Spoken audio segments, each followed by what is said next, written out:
ছাত্ৰ ছাত্ৰীসকল, আকৌ আমি অন্য এটা ভিডিঅ'লৈ আগবাঢ়িছোঁ। এই ভিডিঅ'টোত আমি অনুশীলনী 6.3ৰ 6 নম্বৰ মেথছটো আৰু 7 নম্বৰ মেথছটো কৰিম। ইয়াৰে আগতে আমি 5 নম্বৰলৈকে কৰিলোঁ। আগৰ ভিডিঅ'টো চালে গম পাবা। আহা আমি 6 আৰু 7 নম্বৰ মেথছটো আজি চেষ্টা কৰোঁ। যদি ভিডিঅ'বিলাক চাই ভাল পাই আছা তেতিয়াহ'লে চেনেলটো ছাবস্ক্ৰাইব কৰি দিবা আৰু লাইক কৰিবা। গতিকে আহোঁ। 6 নম্বৰটো কি দিছে? চিত্ৰ 6.37ত যদি ABE সৰ্বসম ACD হয়, দেখুওৱা যে ADE সদৃশ ABC। এই চিত্ৰটো দিয়া আছে আৰু ABE সৰ্বসম ACD বুলি দিয়া আছে। এতিয়া আহা আমি সৰ্বসম হ'লে কি হয় সেইটো চাব। তোমালোকে 9ত পাই আহিছা সৰ্বসম কি। তে এই ত্ৰিভুজটোৰ বা এই চিত্ৰটোৰ ক্ষেত্ৰত ABE সৰ্বসম ত্ৰিভুজ ACD। তে ABE কোনটো? ABE এইটো ত্ৰিভুজ আৰু সৰ্বসম AD বা ACD এই দুটা ত্ৰিভুজ সৰ্বসম। সৰ্বসম হ'লে তাৰ গোটেইকেইটা কোণ অনুৰূপ কোণবিলাক সমান হ'ব আৰু অনুৰূপ বাহুবিলাকো সমান হ'ব। সৰ্বসম হ'লে গোটেই দুয়োটা ত্ৰিভুজ সম্পূৰ্ণ সমান হ'ব। ইয়াতে কোনো ধৰণৰ সৰু ডাঙৰ নাথাকে, সম্পূৰ্ণ সমান হ'ব বা অনুপাতৰ কথাও নাথাকে। অনুৰূপ কোণবিলাকো সমান হ'ব আৰু অনুৰূপ বাহুবিলাকো সমান হ'ব। গতিকে সৰ্বসম ত্ৰিভুজ সদায় কি হয়? সৰ্বসম ত্ৰিভুজ সদায় সদৃশ হয়। তাৰ লগতে সি কি হয়? গোটেই ত্ৰিভুজটো এটাৰ ওপৰত আনটো সম্পূৰ্ণভাৱে মিলি যাব। এতিয়া আহা আমাক কোন দুটা ত্ৰিভুজ সৰ্বসম দিছে আমি এনে এক্সট্ৰাকৈ আঁকি লওঁ। আমাক সৰ্বসম দিছে কোন দুটা ত্ৰিভুজ? ABE আৰু ACD। তাৰমানে এই দুটা ত্ৰিভুজ ABE আৰু ACD। ABE আৰু ACD এই দুটা ত্ৰিভুজ সৰ্বসম দিছে।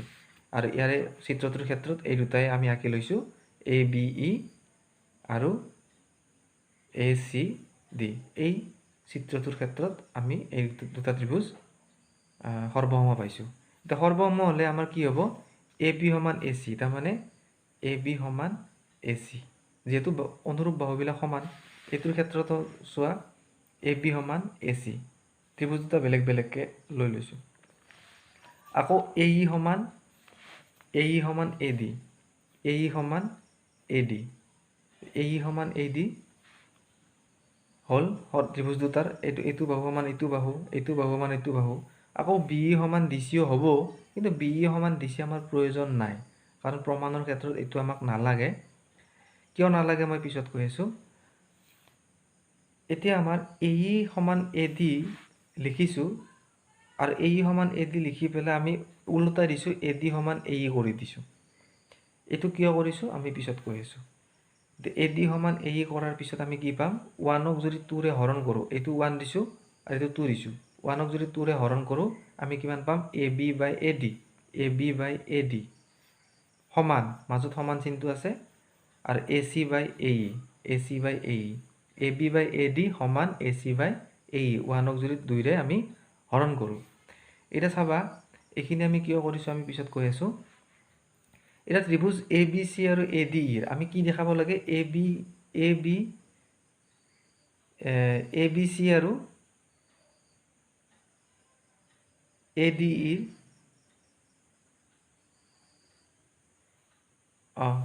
এইটো চাবা ত্ৰিভুজ ABC আৰু ADE আমি কোনটো প্ৰমাণ কৰিব লাগে যে ADE সদৃশ ABC।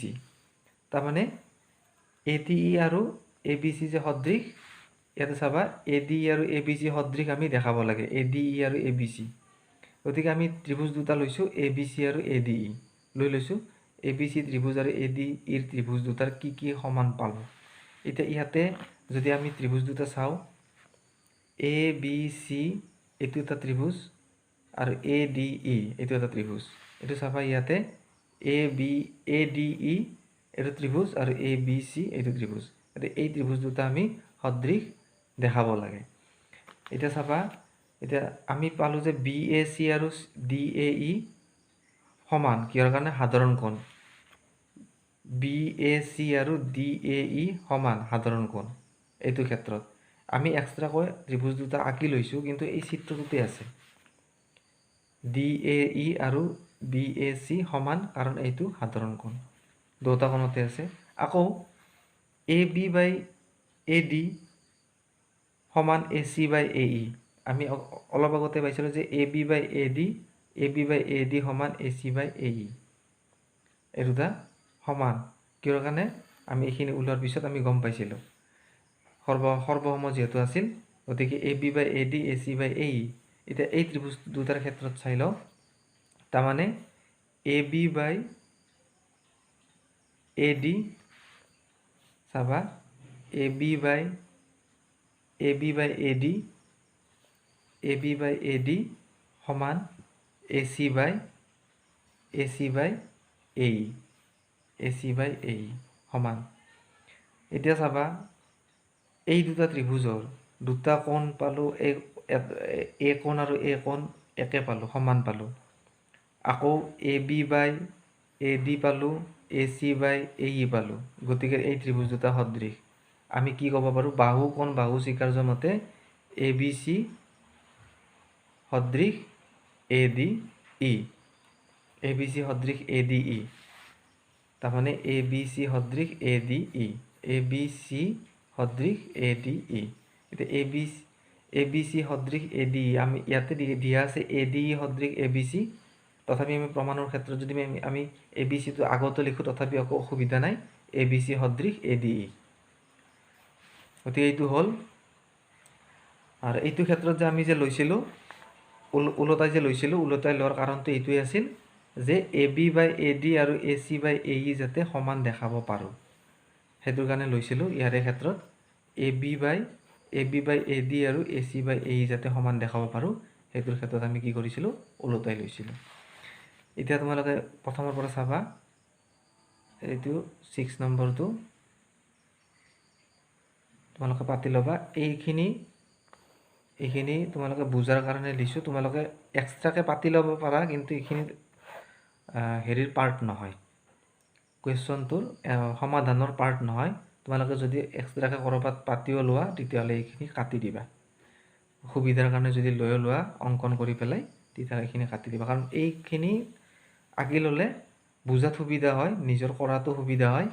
ইয়াতে চাবা, ইয়াৰ পৰা আমি এই চিত্ৰটোৰ পৰাই আমি এইখিনি ওলাই লৈছোঁ।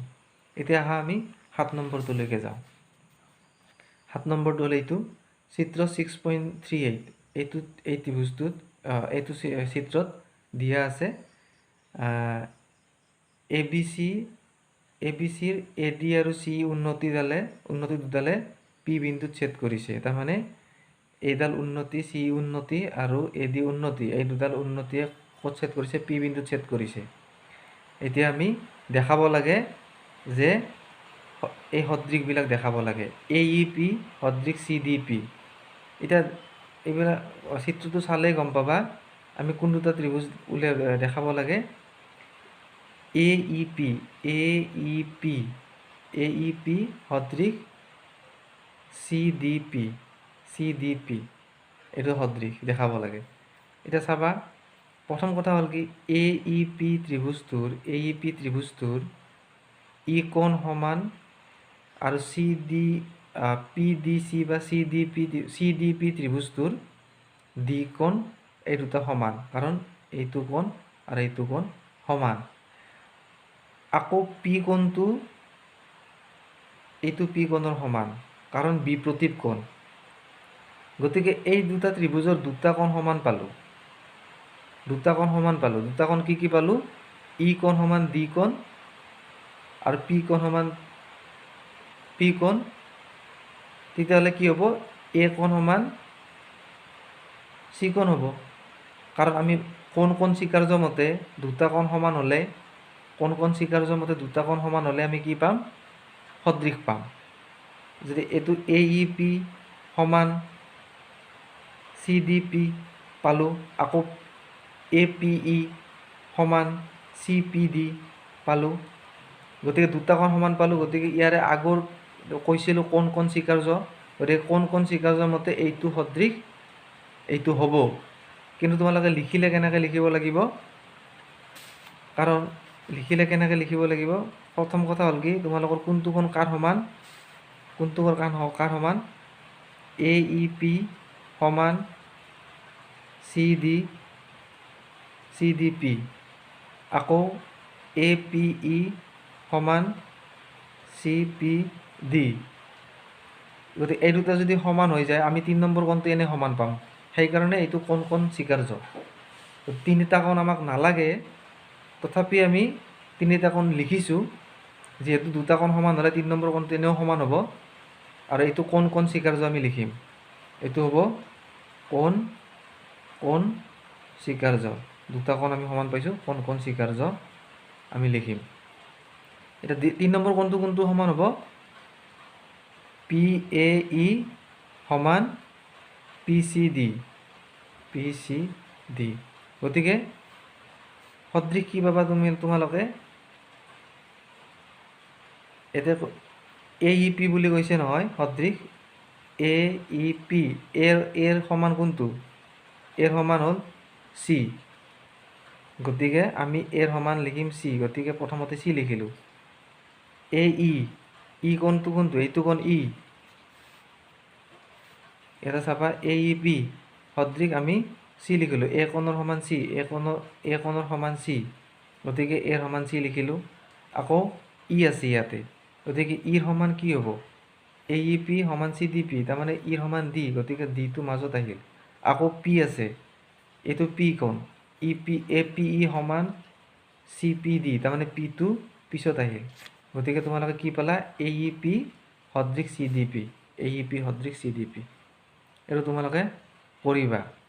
আকৌ যদি আমি ABD উলিয়াওঁ, ABD সদৃশ CBE, তেতিয়াহ'লে ত্ৰিভুজ দুটা কোন দুটা হ'ব, ইয়াতে ত্ৰিভুজ দুটা কোন দুটা হ'ব, ত্ৰিভুজ ABD আৰু ত্ৰিভুজ কি দিয়া আছে, CBE। গতিকে ABD আৰু CBE এই দুটা ত্ৰিভুজ দিয়া আছে। এতিয়া তোমালোকে চাবা ABE কোনটো, ABD কোনটো, ABD এইটো ত্ৰিভুজ, ABD ত্ৰিভুজ। আৰু CBE এইটো ত্ৰিভুজ। গতিকে এই ত্ৰিভুজ দুটা সদৃশ বুলি দেখাব লাগে। এতিয়া সদৃশ বুলি দেখাব লাগিলে তোমাৰ নিশ্চয় কি হ'ব, এইটো যিহেতু সদৃশ বুলি দেখাব লাগে, নিশ্চয় কি হ'ব, A কোণ C কোণৰ সমান হ'ব।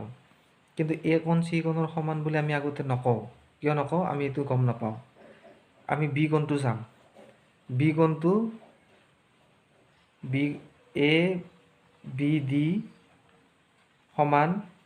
ABD সমান CBE। কিহৰ কাৰণে, ABD সমান CBE কিয়, কাৰণ এইটো হ'ল সাধাৰণ কোণ। B কোণটো দুয়োটা ত্ৰিভুজতেই আছে, ABDটো আছে, ABDটো আছে B কোণ, আকৌ CBEটো আছে B কোণ। সেইকাৰণে আমি লিখিছোঁ ABD ইকুৱেল টু CBE, এইটো হ'ল সাধাৰণ কোণ। আকৌ আমি D কোণটো চাম, D কোণ কোনটো, এইটো ABD D কোণটো কিমান হ'ব, বা ADB বুলি লিখিলোঁ, ADB D কোণ মানে হ'ল ADB ইকুৱেল আমি E কোণ এইটো CEB, CB ত্ৰিভুজটোৰ CEB, তাৰমানে D কোণ, এই D কোণটো এই E কোণৰ সমান, কাৰণ CBE ত্ৰিভুজটোৰ CEB এই যিটো কোণ এইটো 90 ডিগ্ৰী আৰু এইটো হ'ল 90 ডিগ্ৰী। গতিকে 90 ডিগ্ৰী হ'লে সমান হ'ব। ইয়াৰে আগৰটো এইটো D কোণ আৰু E কোণ যে দিছিলোঁ উল্টাকৈ, এইটোৰ ক্ষেত্ৰত এইটো আৰু এইটো 90 ডিগ্ৰী আছিল। আগৰ প্ৰমাণটোৰ ক্ষেত্ৰত D কোণ আৰু E কোণ 90 ডিগ্ৰী আছিল। আকৌ এইটো প্ৰমাণৰ ক্ষেত্ৰত হ'ব ADB এইটো কোণ আৰু CEB এইটো কোণ। গতিকে এইটো 90 ডিগ্ৰী। ওপৰৰ কোণটো হ'ল বি কোণটো সাধাৰণ কোণ আৰু এইটো 90 ডিগ্ৰী, গতিকে সমান হ'ল। এতিয়া দুটা কোণ সমান হোৱাৰ লগে লগে আমাৰ এইটো হ'ব কোণ স্বীকাৰ্য। কোণ স্বীকাৰ্য বা কোণ স্বীকাৰ্য। আমি 3 নম্বৰ কোণটো আমি নকওঁ, কাৰণ 3 নম্বৰ কোণটো আমি সমান বুলি উলিয়াব নালাগে। সমান হ'ব কিন্তু উলিয়াব নালাগে। এতিয়া অৰ্থাৎ কথা হ'ল কি, এ বি ডি আৰু চি বি ই সমান পালোঁ, এ ডি বি আৰু চি ই বি সমান পালোঁ। গতিকে আৰু এটা কোণ কি বাকী ৰ'ল? এ কোণটো বাকী ৰৈ গ'ল, এই কোণটো। গতিকে ডি এ বি সমান ডি এ বি, এ কোণৰ সমান চি কোণ, এইটো কোণ হ'বই। ডি এ বি সমান কিমান হ'ব? B C E, B C E, B C E, D A B সমান বি চি ই সমান হ'ল। গতিকে এই তিনিটা কোণ মিলাই পেলাই যদি আমি হেৰি উলিয়াব যাওঁ, সদৃশ উলিয়াব যাওঁ, তেতিয়াহ'লে কি হ'ব? এ কোণৰ সমান চি কোণ, গতিকে এ কোণৰ সমান চি কোণ। আগতে লিখি ল'লোঁ এ কোণৰ সমান চি কোণ, কাৰণ এ কোণ চি কোণ আমি উলিয়াব লাগে। বি কোণৰ সমান বি কোণ, গতিকে বি বি লিখি ল'লোঁ। আকৌ এই ডি কোণৰ সমান ই কোণ, গতিকে ডি সমান ই। কি পালোঁ? এ বি ডি সদৃশ চি বি ই, এইটো পালোঁ। আকৌ আমি যদি এ ই পি যদি উলিয়াওঁ, এ ই পি উলিয়ালে কোনটো হ'ব? এ ই পি সদৃশ, এ ই পি সদৃশ A D B, A D B. গতিকে এ ই পি সদৃশ যদি এ ডি বি উলিয়াওঁ, তেতিয়াহ'লে চাবা এ ই পিৰ কাৰণে এ কোণটো আছে, এই যিটো কোণ পি এ ই কোণটো, আৰু এ ডি বিৰ কাৰণেও এ কোণটো হ'ব উমৈহতীয়া কোণ বা সাধাৰণ কোণ, দুয়োটাৰ ক্ষেত্ৰত আছে।